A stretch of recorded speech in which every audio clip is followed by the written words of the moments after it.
So that's gonna sit on there nicely. And even once I get it installed, since the plumbing goes right down through the center, I'll have the ability to swivel this around and get it just the right angle I want from, say, inside the house or from coming up the driveway. So I think we're ready to plumb this now. I'll get it plumbed up, and then we can decorate the sides of this with cobble and fill it up with water. Okay, so I have our pump pulled out of the box. It has this cool little pre-filter screen. And this is good because the impeller inside there would get clogged up, say some twigs or debris or such like that. So that guy's all set up. I have this hose that fits on here perfectly, so I actually don't even need a fitting or a clamp. It's just gonna wedge right on there. So here's my thought process. I wanna let you know. This is gonna go inside the unit, and I'm gonna go ahead and get that fitted on now. I'd bring you in with a camera, but it's really small fit in there. So just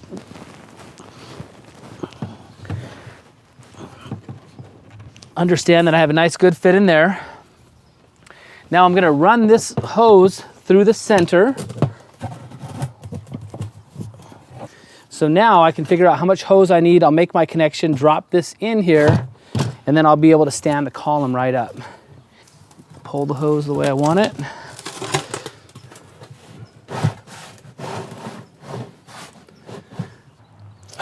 Okay, so this was a bit of a puzzle piece to fit in the hole, but I want to be able to service this thing. So if you'll notice, I have the hose connected first, and the pre-filter, which sits like so, is gonna be laying in the bottom of this basin. But I have to take this pre-filter off first, and I left myself extra hose, so I had some flexibility. So now I'll work this guy in here.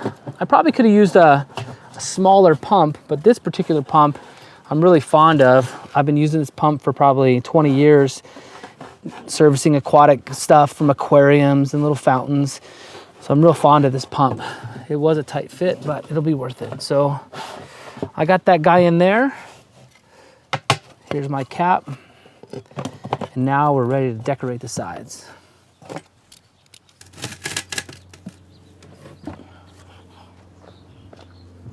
Okay, before I take you on to the next step, I want to pause for just a second and talk about bird bath water fountain kits. This particular kit I customized exactly for this particular spot, kind of in an a la carte. Got the pump, the basin, the fountain that would be perfect for the birds to bathe on next to the window in this front yard. Now, if you're doing that for yourself, I want to explore a potential problem that you're going to run into, and I'm going to show you the solution before you even know it's a problem. Now, I'm not gonna do that on this particular exercise, but I'm gonna show you in a demonstration.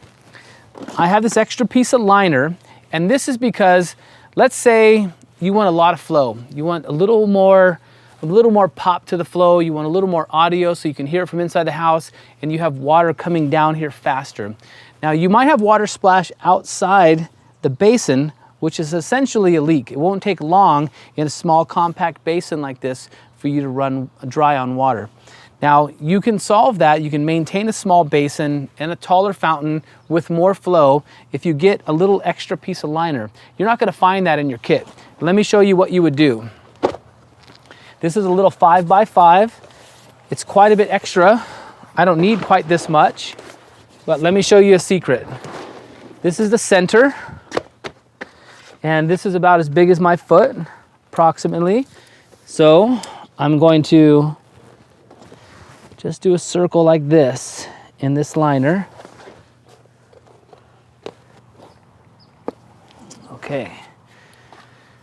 So what you would do is you kind of make like a little rain jacket over this. You slide this down like so.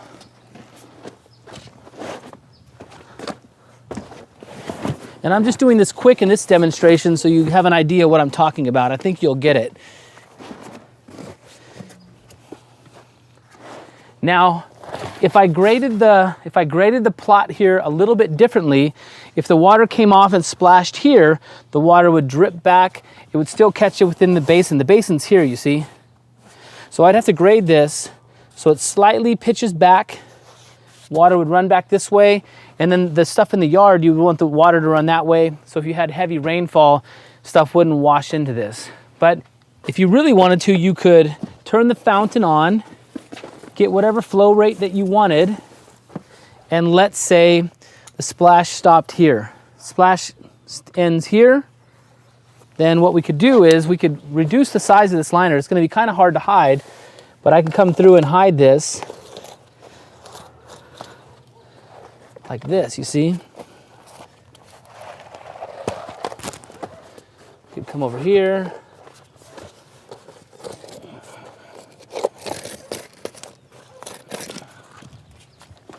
So I think you get the point here. So we could cut this in whatever diameter that is necessary to capture any splashes that land outside and still keep it within this smaller basin. Because as the basins get bigger, they cost more money.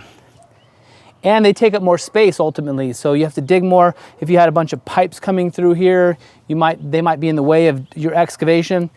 So you could still get a tall fountain with good flow, small compact basin, by just getting a little extra liner and catching it. So as I said, we're not going to need this extra piece in this installation. I just wanted to give you that tip, so if you run into that problem, you have the solution.